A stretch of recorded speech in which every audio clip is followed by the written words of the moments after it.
Hello friends, to सरकारी में आपका स्वागत है। मैं शुक्ला जीएस के इग्निशन में आपका स्वागत करता हूं और आशा करता हूं कि आपकी पढ़ाई अच्छी चल रही होगी और अच्छे से आप अपनी प्रिपरेशन कर रहे होंगे। तो हमारा जो टॉपिक चल रहा था वो विजयनगर साम्राज्य।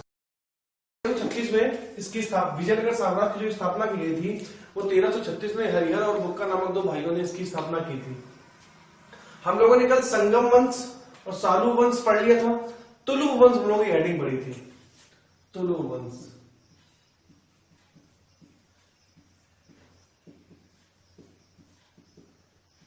विजयनगर साम्राज्य के अंतर्गत हम लोगों ने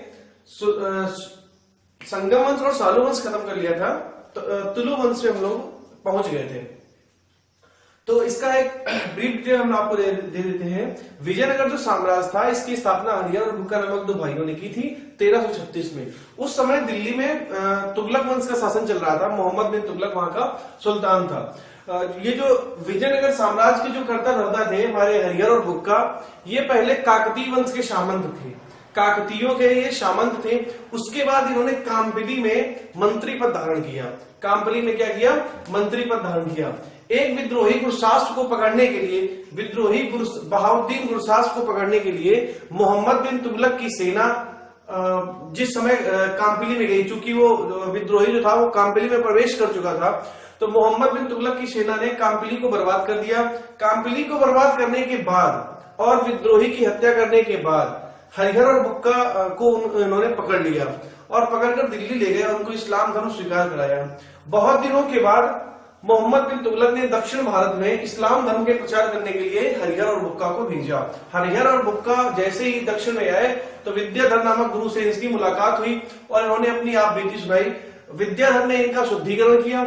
शुद्धिकरण करने के बाद दक्षिण में इन्होंने एक नया साम्राज्य शुरू कर दिया, विजयनगर साम्राज्य। विजयनगर साम्राज्य के अंतर्गत इन्होंने संगम वंश की स्थापना की। संगम वंश की स्थापना अपने पिता के नाम पर की थी और विजयनगर साम्राज्य था उन्होंने अपने गुरु के नाम पर रखा था। विजयनगर का मतलब होता है विद्यानगर और इनके गुरु का नाम विद्याधर था। 1336 में इन्होंने संगम वंश बनाया। संगम वंश का प्रथम शासक हरिहर प्रथम था, उसके बाद बुक्का प्रथम, उसके बाद हरिहर द्वितीय, उसके बाद देवराय प्रथम। देवराय प्रथम के बाद देवराय द्वितीय आया, है ना। देवराय प्रथम के बाद देवराय द्वितीय आया और देवराय द्वितीय के बाद मल्लिकार्जुन आया, है ना। मल्लिकार्जुन के बाद लास्ट इसका विरूपाक्ष द्वितीय हुआ। आखिरी शासक इसका विरूपाक्ष द्वितीय हुआ। तो विजयनगर साम्राज्य का जो संस्थापक था वो हरिहर प्रथम था और इसका जो अंतिम शासक था वो विरूपाक्ष द्वितीय था। अब देखो हरिहर प्रथम ने क्या किया था? हरिहर प्रथम ने क्या 1336 में होयसल को जीता। 1336 में होयसल को जीता और 1352 में इन्होंने क्या किया था? 1352 में इन्होंने मदुरा को पर अधिकार कर लिया। मदुरा पर अधिकार कर लिया। 1346 में ही बुक्का संयुक्त रूप से शासन कर रहा था और 1356 में जब हरिहर की मृत्यु हो गई तो उसके बाद बुक्का प्रथम वहां का शासक बना और बुक्का ने मदुरा को पूरी तरह से नष्ट करके विजयनगर में मिला लिया। 1374 की बात है ये 1374 की बात है ना। 1374 में उसने क्या किया था?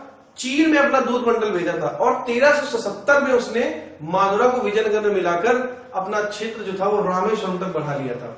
क्षेत्र अपना रामेश्वरम तक बढ़ा लिया था और इसने बुक्का प्रथम ने क्या किया? बहमनी से इन्होंने युद्ध किया और बहमनी जो साम्राज्य से युद्ध करने के बाद इन्होंने जो तुंगभद्रा और कृष्णा नदी का क्षेत्र था, रायचूर जिसको हम लोग बोलते थे, उसको बुक्का प्रथम ने विजयनगर में मिला लिया और कृष्णा नदी को विजयनगर और बहमनी की सीमा घोषित कर दिया। इसके बाद आता है हरिहर द्वितीय। हरिहर द्वितीय ने अपने आप को महाराजाधिराज बताया। महाराजाधिराज बताने के बाद ये प्रथम शासक था जिसने श्रीलंका के राजा से टैक्स लेना शुरू किया। श्रीलंका के राजा से इसने टैक्स लेना शुरू किया। इसने क्या किया था? बेलगांव और गोवा को बहमनी से छीनकर विजयनगर में मिला लिया। ये हरिहर द्वितीय ने किया था। इसके बाद आता है देवराय प्रथम। देवराय प्रथम ने जैसे ही सिंहासन पे राज्यारोहण कराया, इसने तुरंत बहमनी पर आक्रमण कर दिया और बहमनी का जो सुल्तान था फिरोज शाह बहमनी ने देवराय प्रथम को हरा दिया। और इसके बदले इन्होंने इसकी लड़की से शादी कर ली। इसकी लड़की से शादी कर ली, हाथी ले लिए और बहुत सारा धन ले लिया। और इस तरह से विजयनगर और बहमनी साम्राज्य में एक संबंध स्थापित हो गया। दक्षिण भारत में इस प्रकार का यह पहला विवाह नहीं था। इसके पहले खेरला का राजा भी शांति स्थापित करने के लिए यही कर चुका था। देवराय प्रथम ने अनेक नहरें बनवाई, झीलें बनवाई, जिससे सिंचाई के साधनों की आपूर्ति हुई। और उसके बाद इसने बांध बनवाया, ठीक है, इसने तुंगभद्रा नदी पर बांध बनवाया था। इस देवराय प्रथम के शासनकाल में निकोलस कोंटी भारत की यात्रा पर आया था। देवराय प्रथम के शासनकाल में निकोलस कोंटी भारत की यात्रा पर आया था। यह देवराय प्रथम जो था ये विद्वानों का बहुत बड़ा संरक्षक था। इसके दरबार में बहुत सारे विद्वान रहते थे। इसने पुराण, वेद और महाभारत का टीका बंटवाया था, ठीक है, टीका बंटवाया था। इसके बाद आया देवराय द्वितीय, और देवराय प्रथम के समय में विजयनगर विद्या का केंद्र बन गया था, याद रखना, देवराय प्रथम के समय। और आया कौन था? निकोलस कोंटी देवराय प्रथम के समय आया था। जो भी यात्री आए हैं, यही से क्वेश्चन मैक्सिमम पूछा जाता है कि किसके समय में कौन आया था, ठीक है। इसके बाद आता है देवराय द्वितीय। ये सबसे महान शासक था, है ना। इसके शासनकाल में संपूर्ण अभिलेख जो था, संपूर्ण विजयनगर साम्राज्य मतलब बन गया था। पूरा विजयनगर साम्राज्य दक्षिण भारत में फैल गया था पूरी तरह से, ठीक है। और इसके बाद इसको प्रौढ़ देवराय बोला जाता है, ठीक है। देवराय द्वितीय को प्रौढ़ देवराय के नाम से भी जाना जाता है। इसके बाद इसने हाथियों के शिकारी का उल्लेख किया है, गज बेटकर की उपाधि दी गई, जिसका अर्थ होता है हाथियों का शिकारी। इसके बाद नूनिज आता है। नूनिज किसके समय में आया था भाई? नूनिज आया था देवराय द्वितीय के समय। नूनिज और अब्दुल रज्जाक आया था देवराय द्वितीय के समय, ठीक है, देवराय द्वितीय के समय आया था, ठीक है। अब इसके बाद आता है मल्लिकार्जुन के समय में उड़ीसा और बहमनी ने आक्रमण कर दिया विजयनगर पर। मल्लिकार्जुन को प्रौढ़ देवराय के नाम से भी जानते हैं, मल्लिकार्जुन को प्रौढ़ देवराय बोलते हैं, ठीक है। और देवराय द्वितीय के समय में क्या हुआ था? इस देवराय द्वितीय के समय में उसकी प्रजा ने प्रौढ़ देवराय या महान देवराय अविवाहित किया था। मतलब प्रजा ने इसको बोला था प्रौढ़ देवराय, लेकिन एक्चुअली में प्रौढ़ देवराय नाम किसका पड़ा था? इसके पुत्र का, ठीक है, मल्लिकार्जुन जो था। मल्लिकार्जुन को प्रौढ़ देवराय कहा जाता है। महुयान इसके समय में आया था। महुयान प्रौढ़ देवराय के समय में महुयान आया था। देवराय प्रथम के समय में निकोलस कोंटी आया था। देवराय द्वितीय के समय में कौन आया था भाई? देवराय द्वितीय के समय में आया था अब्दुल रज्जाक और नूनिस। इसके बाद आता है आखिरी शासक विरूपाक्ष द्वितीय के बाद संगम वंश खत्म हो जाता है। इसके बाद शुरू होता है शलु वंश 1485 से 1505। शलु वंश का जो संस्थापक था वो नरसिंह शालू था, ठीक है। और नरसिंह शालू ने क्या किया? अपने बच्चे के संरक्षण के लिए नरसा नाइक को नियुक्त किया, ठीक है, नरसा नायक को नियुक्त किया। और मौका पाकर नरसा नायक ने एकाधिकार कर लिया और वह राजा बन गया, ठीक है। नरसा नायक ने क्या किया था? चेर, चोल और पांड्य तीनों साम्राज्यों को हराकर विजयनगर में मिला लिया था। विजयनगर में क्या कर दिया था? मिला लिया था। और 1505 में नरसा नायक के पुत्र वीर नरसिंह ने इम्बाडी नरेश की हत्या कर दी, ठीक है। नरसा नायक के पुत्र वीर नरसिंह ने इम्बाडी नरसिंह की हत्या कर सिंहासन पर बैठ गया और शलु वंश का खात्मा कर दिया और वहां पे तुलु वंश की स्थापना कर दी। तो तुलु वंश का संस्थापक कौन था भाई? वीर नरसिंह जो नरसा नायक का पुत्र था और इम्बाडी की हत्या करके उसने शलु वंश खत्म कर तुलु वंश की स्थापना की। तुलु वंश का जो संस्थापक था वो वीर नरसिंह था जो नरसा नायक का पुत्र था, ठीक है। अब तुलु वंश में जब शुरू हुआ तो वीर नरसिंह ने क्या किया? जैसे ही तुलु वंश स्टार्ट किया तो तुलु वंश के स्टार्ट करने के बाद इसने द्वितीय बला पहाड़ की उपाधि ले ली, जिससे जनता बहुत नाराज हो गई। चारों तरफ असंतोष फैल गया और विद्रोही दमन करने लगे और इसके हटने की मांग करने लगे। ठीक है, वीर नरसिंह के इस कुकृत्य की वजह से, जो उसने द्वितीय बलापहार की संज्ञा ली, ठीक है, विद्रोह शुरू हो गए, बाह्य आक्रमण का भी मुकाबला चलता रहा। 1509 में उसकी मृत्यु के बाद, 1509 में जब वीर नरसिंह की मृत्यु हो गई, तब उसका अनुज कृष्णदेव राय गद्दी पर बैठा। ठीक है, तो कौन बैठा था भाई पहले? अब हम लोग आज पढ़ेंगे कृष्णदेव राय। कृष्णदेव राय, कृष्णदेव राय गद्दी पर बैठा। कृष्णदेव राय गद्दी पर बैठा। कृष्णदेव राय का टाइम पीरियड था भाई 1509 से 1529। 1509 से 1529। ठीक है, अब हम आपको ये बताते हैं कि जब कृष्णदेव राय गद्दी पर बैठा था, उस समय विजयनगर का जो स्थिति थी, विजयनगर की जो स्थिति थी, चाहे वो सामाजिक स्थिति हो, चाहे वो राजनैतिक स्थिति हो, चाहे वो सांस्कृतिक स्थिति हो, चाहे वो आर्थिक स्थिति हो, पूरी तरह से बिखरी हुई थी। विद्रोही विद्रोह कर रहे थे, बाह्य आक्रमणकारी समय समय पर आक्रमण कर रहे थे। तो भाई उस समय विजयनगर को संभालना, राजपाट चलाना और अपने जो परंपरा है उसको आगे ले जाना बहुत ही कठिन था। ठीक है, जब कृष्णदेव राय आया तो इसको बहुत सी समस्याओं का सामना करना पड़ा, बहुत ही मुसीबत इसको झेलनी पड़ी।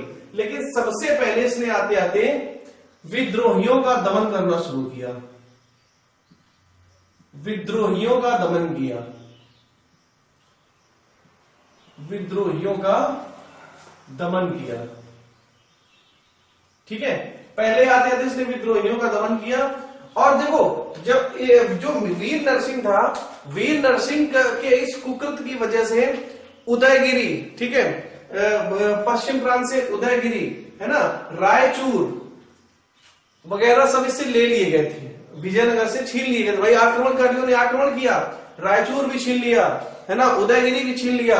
जबकि रायचूर लाया कौन था? बुक्का प्रथम लाया था रायचूर। किससे? फिरोज उसे आलम शाह बहमनी से छीन कर लाया था और तो कृष्णा नदी को सीमा घोषित किया था। और जैसे ही वीर नरसिंह ने तुलु वंश की स्थापना की, तो रायचूर बहमनी वाले ले गए, उदयगिरी ले गए, है ना, और जितने भी मतलब अच्छे अच्छे इलाके थे जहां से बहुत सारा राजस्व टैक्स आता था, वो सब ले गए। तो कृष्णदेव राय ने सबसे पहले विद्रोहियों का दमन, जो आंतरिक विद्रोह कर रहे थे उनका दमन किया। 1513 में उदयगिरी को वापस लिया।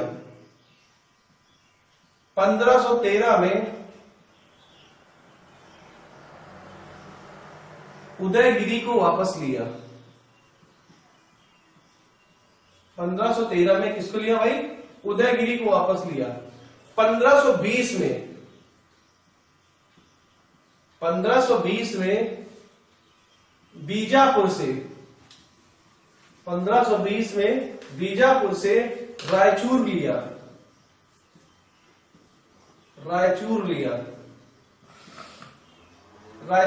ठीक है।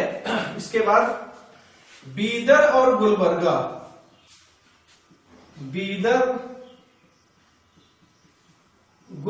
पर आक्रमण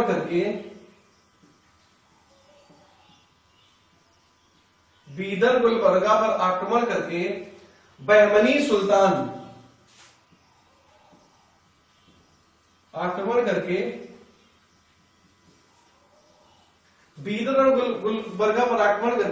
बहमनी सुल्तान महमूद शाह को छुड़ाया।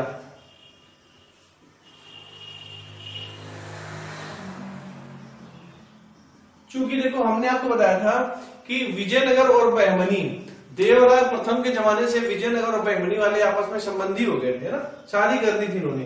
तो उसी की वजह से शायद इन्होंने जो कृष्ण देव राय था, बीदर और गुलबर्गा ने दोनों ने यूनिटी बनाकर बहमनी पर अटैक किया और बहमनी के सुल्तान महमूद शाह को बंदी बनाकर अपने कारावास में डाल दिया। कारावास में डालने के बाद, चूंकि देखो उस समय दो ही रियासतें सबसे बड़ी थी, विजयनगर और बहमनी। बरार, बीदर, बीजापुर, गोलकुंडा और अहमदनगर, ये सारी छोटी रियासतें थी। ये सारी क्या थी भाई? छोटी रियासतें थी। तो बीदर और गुलबर्गा ने मिलकर बहमनी पर अटैक किया और बहमनी के सुल्तान महमूद शाह को किडनैप करके कारावास में डाल दिया। लेकिन जैसे ही कृष्णदेव राय को पता चला, अच्छा देखो, जब इन्होंने कारावास में डाल दिया तो बहमनी पर बीदर और बहमनी साम्राज्य पर बीदर और गुलबर्गा ने आधिपत्य जमाया और बहमनी के जरिए इन्होंने विजयनगर को भी परेशान करना शुरू कर दिया। विजयनगर को भी परेशान करना शुरू कर दिया। तो कृष्णदेव राय ने सीधे इन पर अटैक किया और इनको हराने के बाद बहमनी सुल्तान महमूद शाह को छुड़ाया। इसके लिए महमूद शाह भी कृष्णदेव राय का मतलब एक तरह से ऋणी हो गया और कृष्णदेव राय का साथ देने लगा। तो भाई जहां अकेला था वहां दो लोग हो गए, ठीक है। तो जितने भी विद्रोह वगैरह हो रहे थे तो दोनों ने मिलकर मतलब एक शांति स्थापित करने के लिए इन दोनों ने एक कैंपेन चलाना शुरू कर दिया, ठीक है। तो विद्रोहियों का दमन किया। देखो, उदयगिरी को 1513 में, रायचूर को 1520 में इसने वापस लिया था। बीदर और गुलबर्गा पर आक्रमण करके बहमनी सुल्तान महमूद शाह को छुड़वाया था, ठीक है। बहमनी सुल्तान महमूद शाह को छुड़वाया था।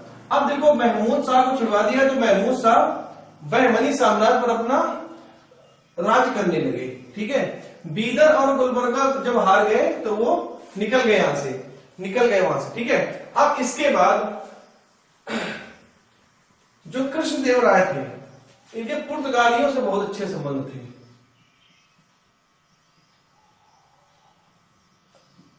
पुर्तगालियों से अच्छे संबंध थे। पुर्तगालियों से अच्छे संबंध थे, ठीक है। एक संधि के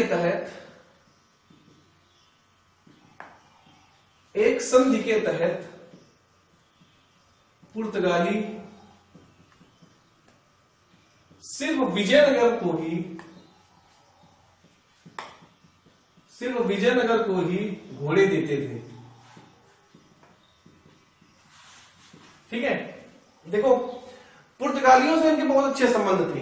अब पुर्तगालियों के से अच्छे संबंध क्यों थे? एक तो देखो, बीजापुर से दुश्मनी, जो एक बीजापुर रियासत थी उसकी दुश्मनी पुर्तगालियों से भी थी और उसकी दुश्मनी विजयनगर से भी थी, ठीक है। तो क्या किया, जो कृष्णदेव राय था, कृष्णदेव राय ने पुर्तगालियों से एक संधि की और उस संधि में ये बोला गया कि आप भाई जितने भी घोड़े आप दोगे वो इस साम्राज्य में भारत में सिर्फ हमको ही दोगे, विजयनगर को ही दोगे। कृष्णदेव राय ने ऐसा कहा था, ठीक है, कि भाई घोड़े आप हमको ही दोगे। तो पुर्तगाली जो घोड़े थे वो इनको ही देते थे और इसीलिए कृष्णदेव राय के समय की जो सेना थी वो बहुत शक्तिशाली थी और तभी इसने क्या किया, जो इतना विद्रोह चल रहा था तो उसको शांत किया और विद्रोहियों का दमन किया, ठीक है। इसके बाद क्या किया, ये मतलब राजनीतिक प्रशासक होने के साथ साथ बहुत बड़ा विद्वान भी था, ठीक है। अमुक्त सागर या अमुक्त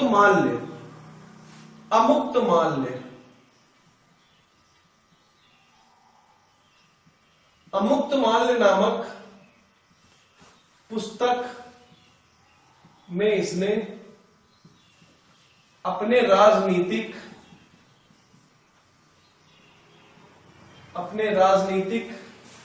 प्रशासनिक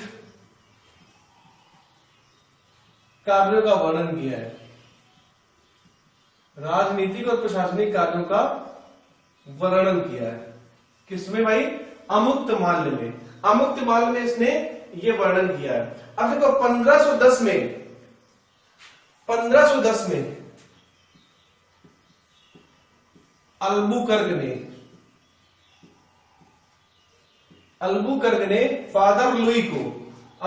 ने फादर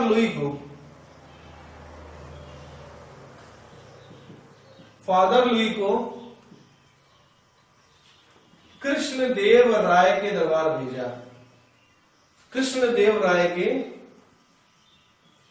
भेजा। अब देखो ये जो अल्बुकर्क था ये कौन था? अल्बुकर्क एक फ्रांसीसी गवर्नर था, क्योंकि फ्रांसीसी ईस्ट इंडिया कंपनी स्वयं भारत में आ चुकी थी, है ना। और भारत में आने के बाद वो तो आ गए थे 1501 में ही आ गए थे, है ना। फ्रांसिस्को दी अल्मोड़ा पहले आया था, है ना। फ्रांसिस्को दी अल्मोड़ा के बाद फ्रांसिस्को दी अल्बुकर्क आया था। अल्बुकर्क ने 1510 में ही इसने संपूर्ण मलक्का संधि को इसने जीत लिया था। लेकिन दक्षिण भारत में जाने के लिए कृष्णदेव दक्षिण भारत में जाने के लिए, मतलब दक्षिण भारत में अपनी फैक्ट्री डालने के लिए, अपना जो फ्रांसीसियों का जो ट्रेड था उसको बढ़ाने के लिए कृष्णदेव राय के समय में इसने फादर लुई को इसके दरबार में भेजा। ठीक है, किस लिए भेजा था? क्योंकि ये साउथ में अपना व्यापार करना चाहते थे। ठीक है, गुजरात में और नॉर्थ साइड में इन्होंने अपना अच्छा खासा ट्रेड बना रखा था। ठीक है, मलक्का को इसने जीत रखा था। मलक्का को जीतने के बाद जितना भी इंटरनेशनल ट्रेड होता था इसको बिना टैक्स दिए नहीं होता था। ठीक है, याद रखना ये। और फ्रांसिस्को दी अल्बुकर्क से पहले फ्रांसिस्को दी अल्मोड़ा भारत आया था। जब हम आपको ईस्ट इंडिया कंपनी वगैरह पढ़ाएंगे, विदेशी कंपनियों का भारत आगमन, उसमें सारा क्वेश्चन होगा। ठीक है, 1510 में क्या अल्बुकर्क ने फादर लुई को भेजा था। अब देखो, कृष्णदेव राय को अभिनव भोज कहा जाता है। अभिनव भोज कहा जाता है। कृष्णदेव राय को अभिनव भोज कहा जाता है। ठीक है, इसके समय को तेलुगु का क्लासिकली युग कहा जाता है। तेलुगु का क्लासिक युग कहा जाता है। तेलुगु का क्लासिकी युग कहा जाता है। ठीक है, तो इतने सारे फैक्ट अभी आपके पुर्तगालियों से अच्छे संबंध थे, घोड़े कृष्णदेव राय को ही दिए जाते थे। अमुक्त माल्य नामक पुस्तक में इसने अपने राजनीतिक और प्रशासनिक कार्यों का वर्णन किया है। सीधा सीधा क्वेश्चन पूछा जाता है, कृष्णदेव राय ने किस पुस्तक में अपने राजनीतिक और प्रशासनिक कार्यों का वर्णन किया है? अमुक्त माल्य। 1510 में अल्बुकर्क ने फादर लुई को भेजा था, किसके दरबार में? कृष्णदेव राय के दरबार। यही क्वेश्चन पूछा जाता है कि अल्बुकर्क ने अपने एक प्रतिनिधि को दक्षिण में व्यापार करने के लिए किसके दरबार में भेजा था? तो कृष्णदेव राय के दरबार में। ठीक है, अभिनव भोज किसका दूसरा नाम है भाई? अभिनव भोज कृष्णदेव राय का। तेलुगु का क्लासिकली युग, तेलुगु का क्लासिकी युग कृष्णदेव राय के समय को कहा जाता है। ठीक है, कृष्णदेव राय के समय को कहा जाता है। अब इसके बाद देखो, दूसरा फैक्ट है, इसको आंध्र भोज भी कहते हैं। इसे आंध्र भोज भी कहते हैं। क्या कहते हैं भाई? आंध्र भोज भी कहते हैं। ठीक है, अब देखो, आंध्र भोज भी कहते हैं। इसके दरबार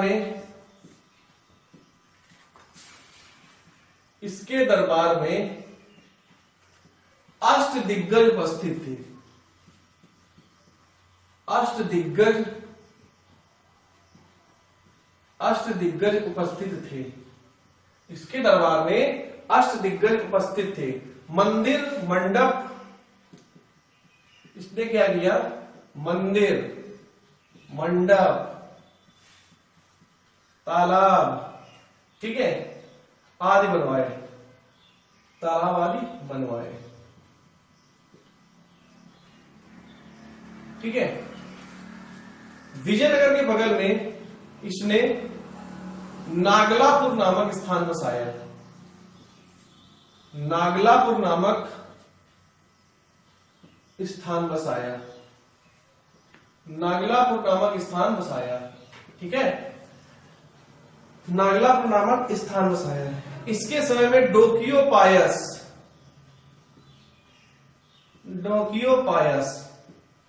नामक पुर्तगाली भारत आया। नामक पुर्तगाली भारत आया। नामक पुर्तगाली भारत आया। ठीक है, अब इसकी एक विशेषता है, डोकियोपायस जो आया था, इसके मतलब जो साम्राज्य में ये घूमा, तो इसके बाजार में हर प्रकार की वस्तुएं उपलब्ध थी। हर प्रकार की वस्तुएं उपलब्ध थी, चाहे वो देशी हो, चाहे वो विदेशी हो, चाहे वो देशी हो, चाहे वो विदेशी हो। इसके दरबार में, इसकी बाजार में हर वस्तुएं उपलब्ध थी। किसकी? कृष्णदेव राय के दरबार में हर वस्तुएं बाजार में उपलब्ध थी। ठीक है, और डोकियोपायस के साथ साथ पुर्तगाली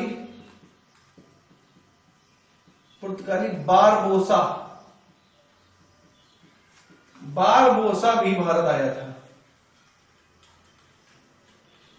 बारबोसा भी भारत आया, बारबोसा भी भारत आया था। ठीक है, इसने क्या किया, कृष्णदेवराय ने बंजर भूमि को उपजाऊ बनाया।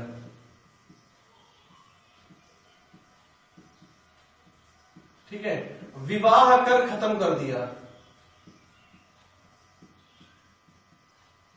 विवाह कर खत्म कर दिया। ठीक है, विवाह कर खत्म कर दिया। ठीक है, कृष्णदेवराय, इसके बारे में बाबर ने अपनी बाबरनामा में इसे महान राजा बताया है, इसे महान राजा बताया। बहुत क्वेश्चन पूछा जाता है कि बाबर ने अपनी बाबरनामा में भारत के किस शासक का वर्णन किया है। तो बाबर ने, क्वेश्चन कभी कभी बाबर खुद दे देता है, नहीं बाबर भी ऑप्शन नहीं, कृष्णदेवराय। तो कृष्णदेवराय के बारे में इतनी सारी जानकारी आपको बहुत इंपॉर्टेंट है, आपको बहुत क्वेश्चन पूछे। सबसे मोस्ट इंपॉर्टेंट क्वेश्चन है बारबोसा वाला। बारबोसा किसके समय में भारत आया था?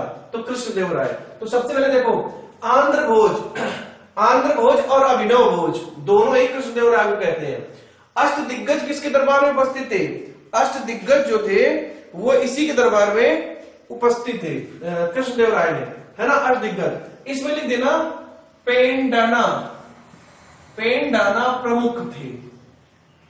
जो अष्टदिग्गज थे ना तमिल तेलुगु वाले, उसमें पेंडाना प्रमुख थे। 8 जो तमिल और तेलुगु के जो महान कवि थे 8, उसमें सबसे प्रमुख कौन थे?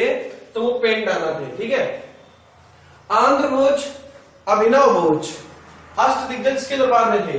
मंदिर, मंडप, तालाब आदि बनवाए।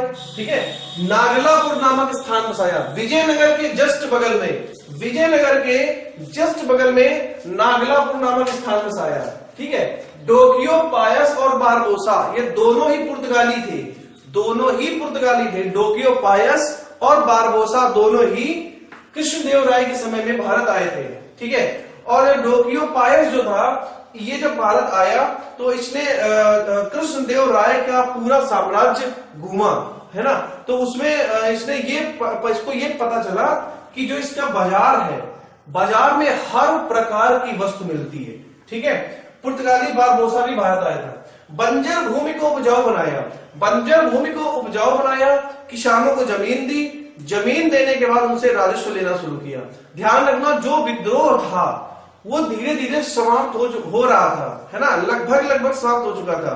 जो किसान थे वो खुश हो गए थे कि बंजर जो भूमि थी उनकी भूमि अच्छी कर दी गई और उसमें वो उपजाने लगे। विवाह कर को, जो मैरिज टैक्स था, उसको खत्म कर दिया।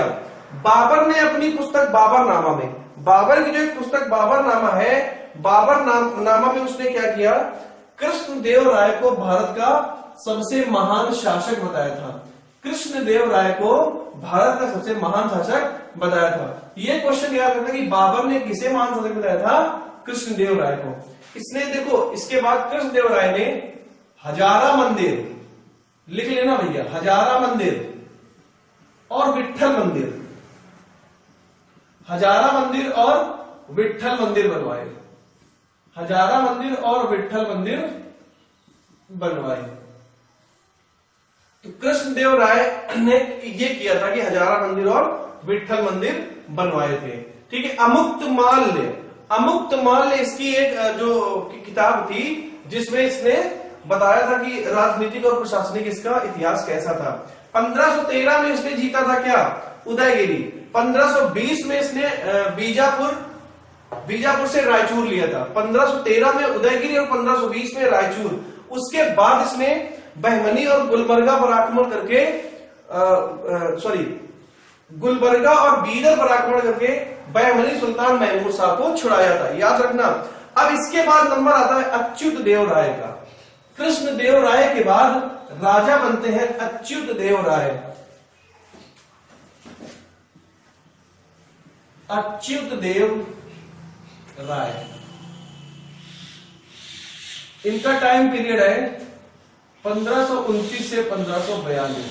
देखो कृष्णदेव राय जो अपने आखिरी समय में थे तो उन्होंने अच्युत देव राय को राजा घोषित कर दिया था। ठीक है, अच्युत देव राय ने ज्यादा तो कुछ नहीं किया था। देखो आप ही देख लो 13 साल ये इसने शासन किया था। तो 13 साल के शासन से ज्यादा कुछ नहीं किया था। बस जो अपने जो इन्होंने कृष्णदेव राय ने जो चला दिया था उसी को ये संभाल रहा था। ठीक है, तो इसके समय में क्या पुर्तगालियों ने तूतीकोरिन जीता था। पुर्तगालियों ने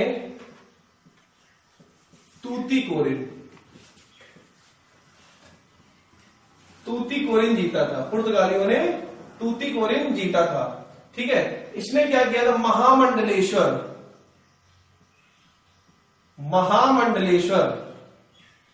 नामक नई उपाधि नामक नया अधिकारी नियुक्त किया।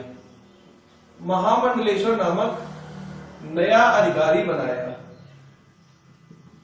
ठीक है, मोस्ट इंपॉर्टेंट क्वेश्चन है नूनिज भारत यात्रा पर आया था। नूनिज भारत यात्रा पर आया था। नूनिज जो था वो भारत की यात्रा पर इसके समय में आया था। तो अच्युत देव राय 1529 से 1542 तक पुर्तगालियों ने उसके समय में तूतीकोरिन जीता। तूतीकोरिन के बाद महामंडलेश्वर नामक एक नया अधिकारी बनाया और नूनिज इसके समय में भारत की यात्रा पर आया था।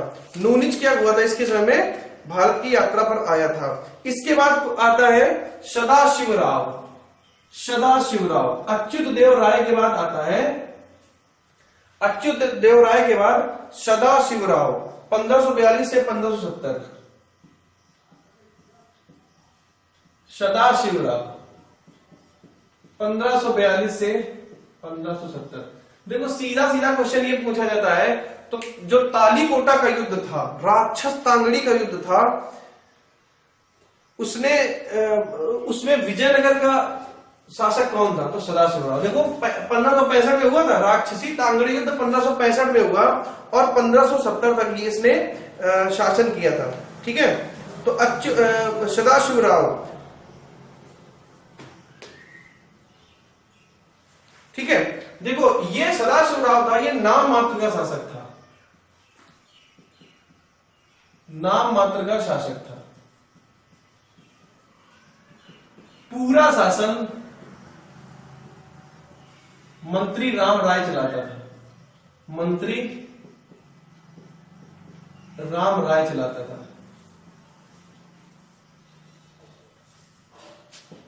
मंत्री राम राय चलाता था। और मंत्री राम राय किससे संबंधित था, अराविडू वंश से संबंधित था। ठीक है,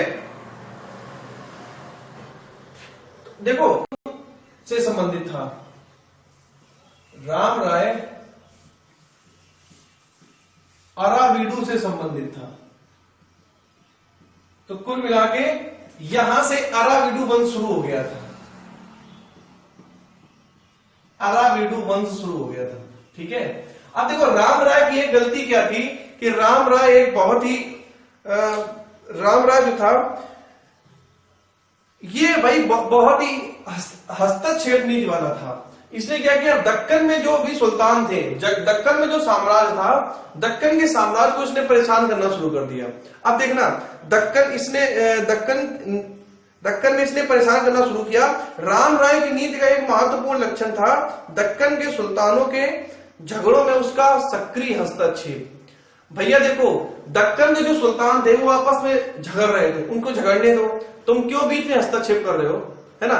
तो उन्होंने क्या किया भाई, 1565 में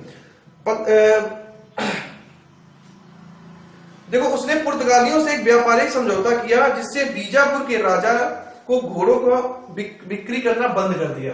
अब देखो राम राय जो था, राम राय ने पुर्तगालियों से एक समझौता किया। राम राय ने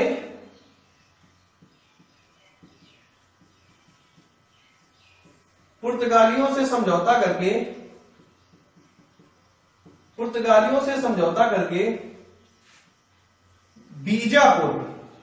बीजापुर को घोड़े देना बंद करा दिया, घोड़े देना बंद करा दिया। ठीक है, बीजापुर को घोड़े देना बंद करा दिया। अब जब बीजापुर को घोड़े देना बंद कराया तो राम राय ने विजयनगर की सेना में बहुत बड़ी संख्या में मुसलमानों की भर्ती शुरू की। देखो, राम राय ने विजयनगर की सेना में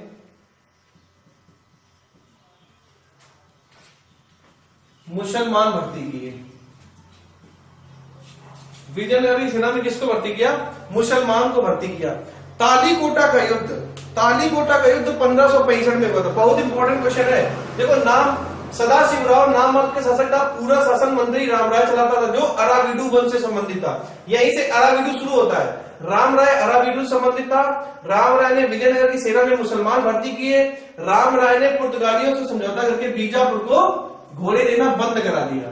अब जैसे ही बीजापुर को घोड़े देना बंद कराया तो बीजापुर ने दक्कन के सुल्तानों को एक करना शुरू कर दिया। किसके? विजयनगर के और अराविडु वंश के खिलाफ। तालीकोटा का युद्ध, तालीकोटा या राक्षसी तांगड़ी, ये दोनों क्वेश्चन पूछे जाते हैं। या राक्षसी तांगड़ी 23 जनवरी 1565, 23 जनवरी 1565 को ये युद्ध हुआ था। ठीक है, इसमें क्या था? विजयनगर की बढ़ती हुई शक्ति से दक्षिण इतनी आतंकित हो गई कि उसने पुराने मतभेदों को भुलाकर आपस में एक होने का निश्चय कर लिया। देखो, विजयनगर के खिलाफ जितने भी दक्कन के शासक थे, उसने क्या किया? राम राय और सदाशिव राय के विरुद्ध एक होना स्टार्ट कर दिया। अपनी सारे उन्होंने गिले शिकवे भुलाकर एक होकर विजयनगर को बर्बाद करने को सोचा। ठीक है, तालीकोटा के युद्ध में विजयनगर का जो शासक था वो कौन था? तालीकोटा में विजयनगर का शासक कौन था? सदाशिवराव। भाई, शासक तो सदाशिव ही होगा, काम मंत्री कर रहा तो क्या हुआ? शासक सदाशिव राय। हाँ, ठीक है। अब इसके बाद क्या हुआ? सबने अपने शत्रु को पराजित करने के लिए एक सैनिक संगठन बनाया। ठीक है, विजयनगर साम्राज्य विरोधी इस महासंघ में अहमदनगर, बीजापुर, गोलकुंडा और बीदर शामिल थे। बरार इसमें शामिल नहीं था। बरार, देखो, बीदर, बीजापुर, गोलकुंडा, अहमदनगर, सीधे सीधे याद कर लेना। बरार इस युद्ध में शामिल नहीं था। यही क्वेश्चन आता है, बरार इस युद्ध में शामिल नहीं था। ठीक है, बरार इस युद्ध में शामिल नहीं था। बीदर, बीजापुर, गोलकुंडा, अहमदनगर, बीदर, बीजापुर, गोलकुंडा और अहमदनगर, ये 4 रियासतें इसमें शामिल थी। ठीक है, गोलकुंडा और बरार के मध्य पारस्परिक शत्रुता के कारण बरार इसमें शामिल नहीं हुआ। बरार शामिल क्यों नहीं हुआ? क्योंकि बरार की गोलकुंडा से पर्सनल दुश्मनी थी, इसलिए शामिल नहीं हुआ। ठीक है, युद्ध की शुरुआत बीजापुर के सुल्तान अली आदिल शाह ने विजयनगर के, देखो, शुरुआत किसने की थी? शुरुआत की थी आदिल शाह ने, बीजापुर के सुल्तान आदिल शाह ने। बीजापुर के सुल्तान आदिल शाह ने शुरू किया और रायचूर और तुंगभद्रा और कृष्णा का इलाका इन्होंने ले लिया। ठीक है, और सभी युद्ध ने लास्ट में क्या हुआ? सभी ने मिलकर विजयनगर साम्राज्य को खत्म कर दिया। विजयनगर साम्राज्य खत्म हो गया। बुरी तरह से विजयनगर की सेना हारी और यह साम्राज्य खत्म हो गया। आपको ये देखना है कि इस युद्ध का एक प्रत्यक्षदर्शी भी था सेवल। इस युद्ध का एक प्रत्यक्षदर्शी भी था सेवल। युद्ध का प्रत्यक्षदर्शी सेवल था, याद रखना ये। तो राक्षसी तांगड़ी जो युद्ध हुआ था वो 23 जून 1565 को हुआ था। बीदर, बीजापुर, गोलकुंडा, अहमदनगर में भाग लिया था। और बरार ने इसमें भाग नहीं लिया था। ठीक है, इसके समय में विजयनगर का जो शासक था वो सदाशिव था। ठीक है, और बरार ने इसलिए भाग नहीं लिया क्योंकि गोलकुंडा से उनकी दुश्मनी थी। बीजापुर के सुल्तान आदिल शाह थे। तो इस तरह से सभी ने मिलकर विजयनगर को खत्म कर दिया और इस तरह से विजयनगर साम्राज्य खत्म हो गया। अब हमारी जो क्लास है वो आगे बहमनी साम्राज्य में आएगी। ठीक है, विजयनगर साम्राज्य आपका यहीं से खत्म हो जाता है। अब इसके बाद हम लोग का चलेगा बहमनी साम्राज्य। ठीक है, अब जो हम लोग नेक्स्ट क्लास करेंगे वो बहमनी साम्राज्य की होगी। हसन गंगू, बहमनी साम्राज्य। नेक्स्ट क्लास जो अब हम लोगों की होगी वो बहमनी साम्राज्य की होगी। ठीक है, बहमनी साम्राज्य की होगी। विजयनगर साम्राज्य 1336 में बना था और 1565 में राक्षसी तांगड़ी तालीकोटा के युद्ध में खत्म हो गया। उस समय इसका शासक सदाशिव राव था। ठीक है, जो बीजापुर का शासक आदिल शाह था। बरार ने इसमें भाग नहीं लिया था, बाकी रियासतों ने भाग लिया था और इसकी हार, इस युद्ध का मेन कारण राम राय था, अराविडु वंश का मंत्री राम राय। ठीक है, तो आज की क्लास हम लोग यही खत्म करते हैं। नेक्स्ट क्लास में बहमनी साम्राज्य के साथ हम लोगों की मुलाकात होगी। तब तक खुश रहिए, मस्त रहिए, मुस्कुराते रहिए। चैनल को लाइक शेयर सब्सक्राइब करना बिल्कुल न भूलें।